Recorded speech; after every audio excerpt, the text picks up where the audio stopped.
sila sa sila ikaw pag kainin ako siya. Na makaabot sila dito.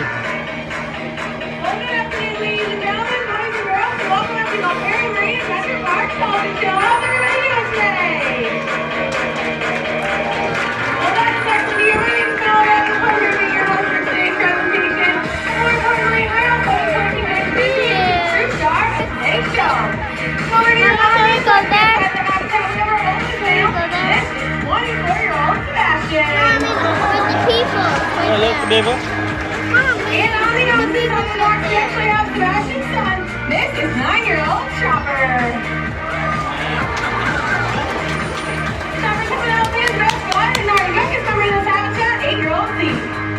And like the people right there. This is 16-year-old Cosmo.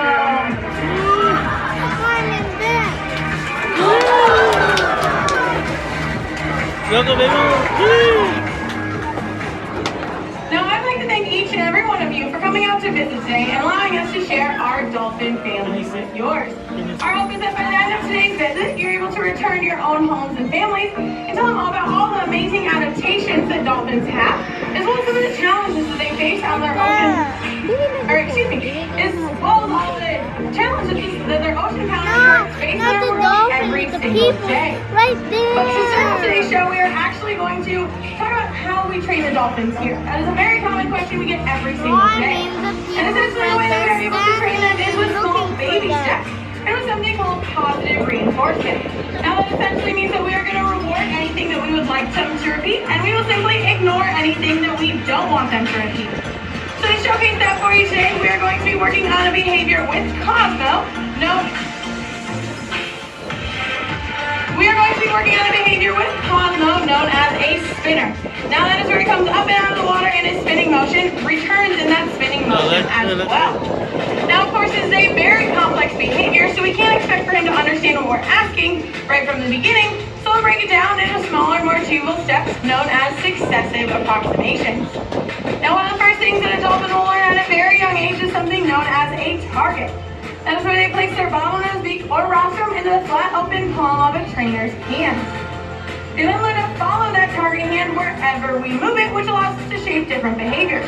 So we can take that target hand, move it up and down for a head shake yes, side to side for a big no way, or even around in a circle for a very adorable dolphin-style hula dance.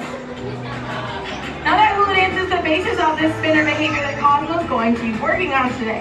Now he learns how to do that spinning motion, and then he would come on up and touch that target pole with his rostrum. And you'll see in just a moment he's going to get that hand signal, which is simply a karate chop across the body to head on over towards the other side of the habitat to emit that behavior.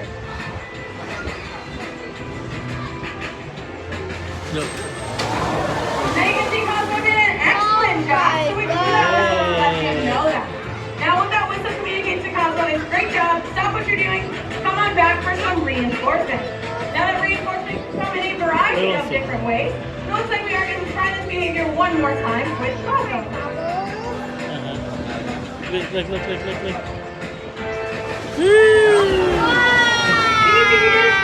better job that time. He came even higher up and out of the water, which is exactly what we were looking for. So again, we blew that whistle to pinpoint that exact moment in the behavior that we were looking for. He then came right on back to the docks for that reinforcement. Now that reinforcement can come in a variety of different ways. Of course, we can give them a nice handful of fish. We can also give them ice cubes, sugarless, flavorless, shallow, or even their favorite toy. But as you can see, Cosmo's working very hard on that spinner behavior, so I encourage you to come back later in the season to see just how far he has come.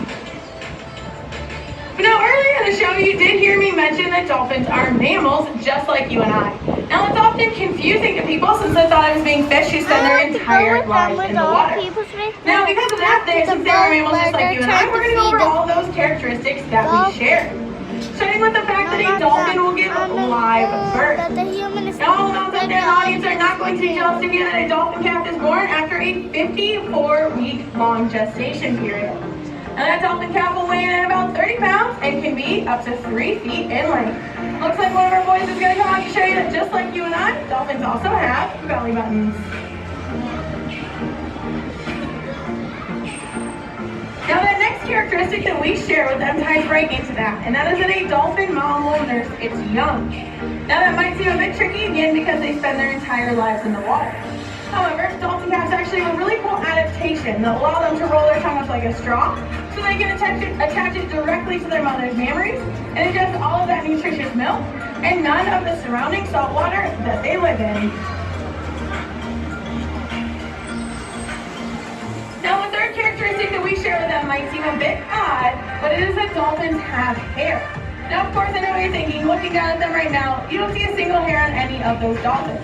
And as of today, you would be absolutely correct. However, dolphin calves are actually born with hair in the form of whiskers right on their bottlenose beaks or rostrums. It is thought that those hairs help them to locate their mother's mammaries when they're first learning how to nurse, but they will fall out about 3 to 5 days after that dolphin calf is born.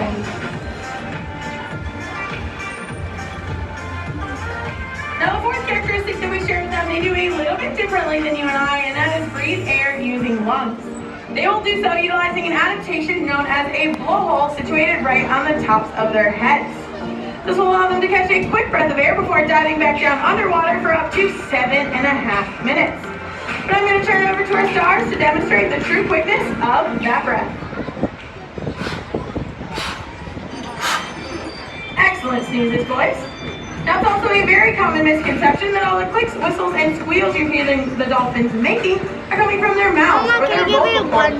However, that is not actually true, and all of those noises come right from that very same blowhole. And I do know that our boys have prepared a very special song for all of you today. So once again, I invite you all to listen in.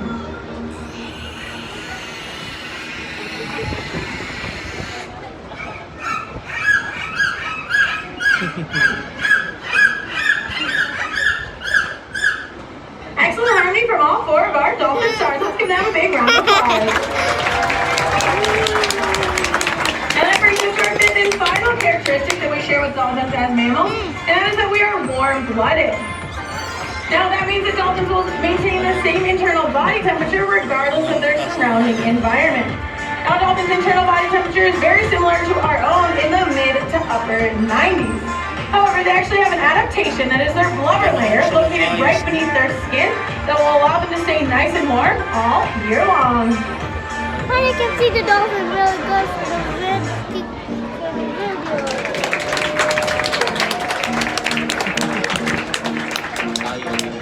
Now, it's also at this point in our show that I'd like to touch on some of the adaptations that make dolphins so well suited for their life in the water. Now, of course, I am talking about all of their different fins and flippers.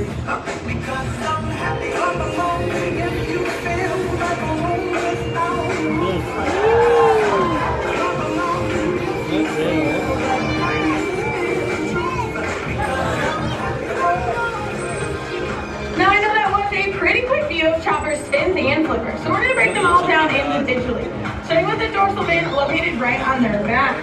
Now, that dorsal fin does not contain any bone and is simply made up of a dense connective tissue, very similar to the cartilage that we have in our own ears and nose.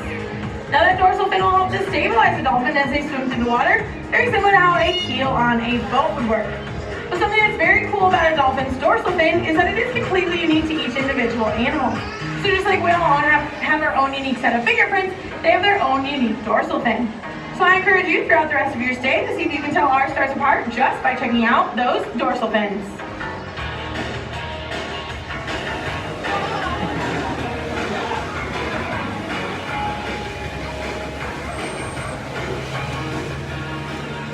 Now we're going to move on down to the sides of the dolphins to their pectoral flippers. And you did hear me say flippers instead of fins because they do actually contain bone. In fact, if you were to take an x-ray, you'd see a bone structure very similar to what we have from our fingertips to our elbows, or even right down into our feet. Now, these are of course great for giving their trainers high fives, or even waving hello to the audience, but they are mostly what make dolphins so well known for all those lightning quick stops and sudden turns.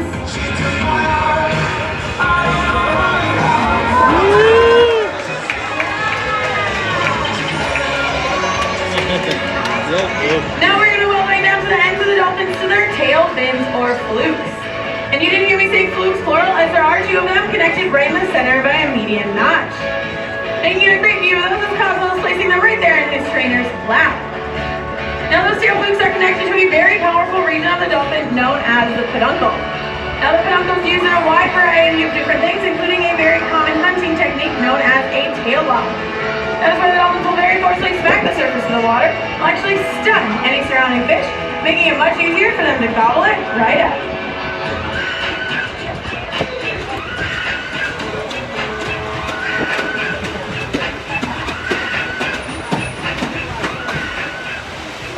It is also the true power of the peduncle that will allow dolphins to get themselves up and out of the water to get a better view of all of their surroundings.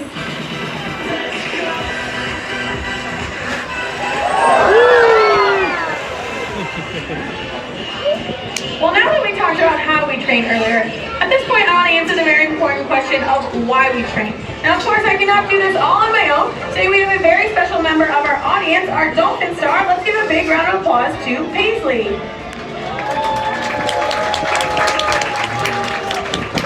All right, Paisley, you can follow me this way, and you're going to kneel down right over here next to my friend Joanna and your new patient, Chopper.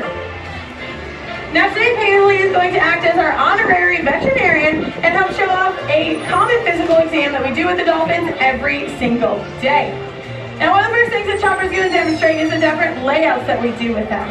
Now we will do this every single day. It will allow us to get a great view of the dolphin's overall body condition to see if anything has changed overnight. Now the main thing that we are looking for are small parallel lines known as rake marks. Now, as you can see, dolphins do not have hands and feet to interact with one another, so they will actually utilize their mouths to interact with each other, as well as their entire environment. This will sometimes leave behind those rake marks, which is a very normal part of dolphin behavior. Alright, Paisley, well, I see you're getting the chance to touch Chopper. I bet there are a lot of people in our audience who have never met a dolphin. Do you have any descriptions as to what he feels like? You're not sure? Oh, he's soft. Absolutely. Dolphins are often described as being very soft, smooth, or even rubbery. They actually shed a layer of skin in a process called sloughing every 2 to 4 hours.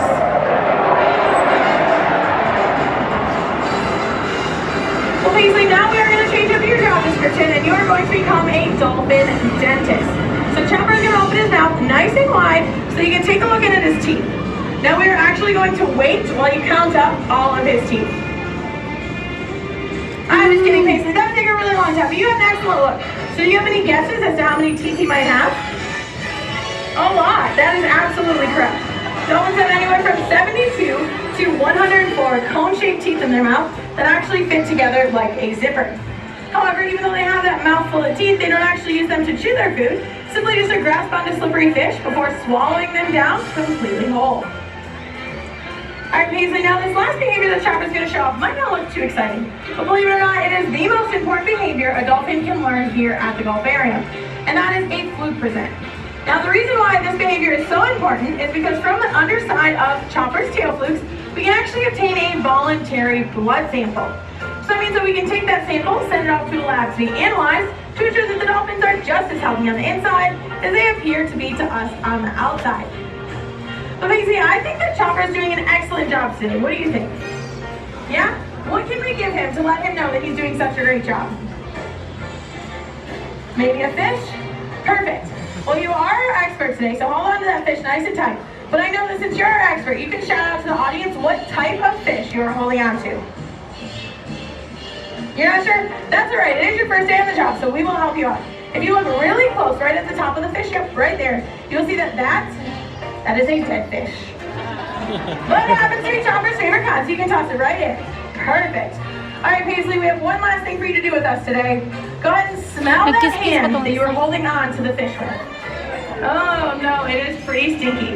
Well, don't worry. We have developed a trainer trick to help get rid of that smell, so just follow along with us. You're going to clap your hands together one time. Rub them really fast. Wave them up high in there. Wipe them right there on that nice pink shirt. Perfect. Well, don't worry, Paisley. That smell's going to come out in about 2 to 3 weeks. Well, let's give Paisley and Chopper a big round of applause. They did an excellent job today.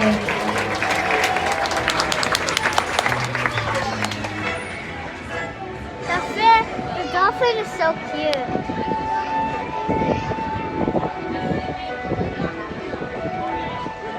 Now, as you can see, it is the overall health and well-being of our resident dolphins that is our main priority here at the Gulfarium.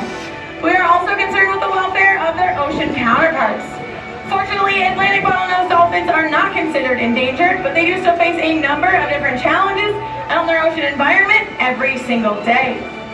Many people don't know that it is illegal to interact with any marine mammal.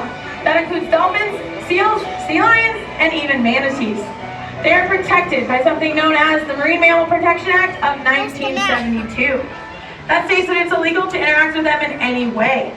That includes trying to touch them, feed them, take up close pictures of them, swim with them, or even follow them in your boats, jet skis, or kayaks. Unfortunately, these things can disrupt their natural behaviors and lead to ingestion of foreign objects, entanglement in fishing line, boat or propeller strikes, or unfortunately, even the intentional harm from humans. So of course we encourage each and every one of you to go out and admire our natural Florida wildlife.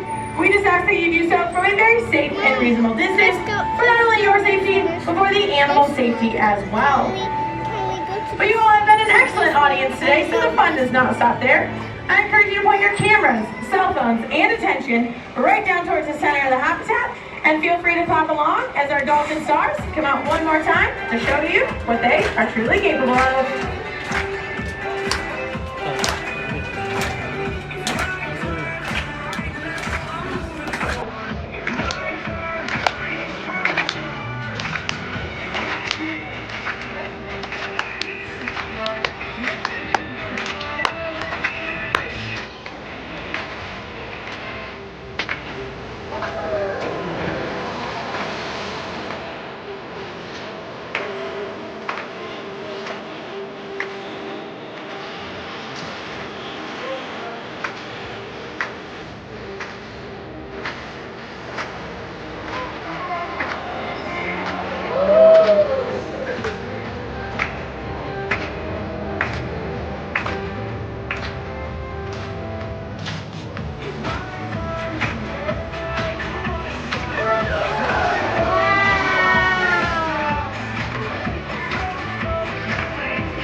He's looking at you, guys.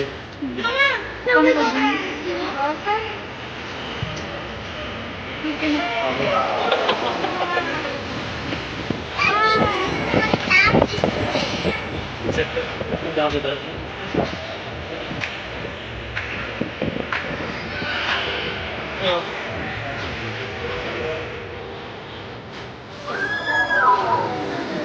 Let's give it up one more time for our dolphin stars.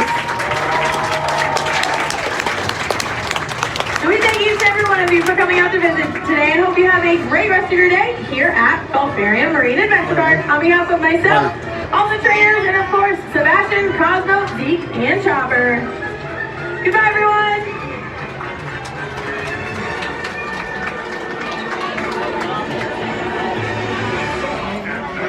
Oh, saan pagyatan eh? Sorry, bro.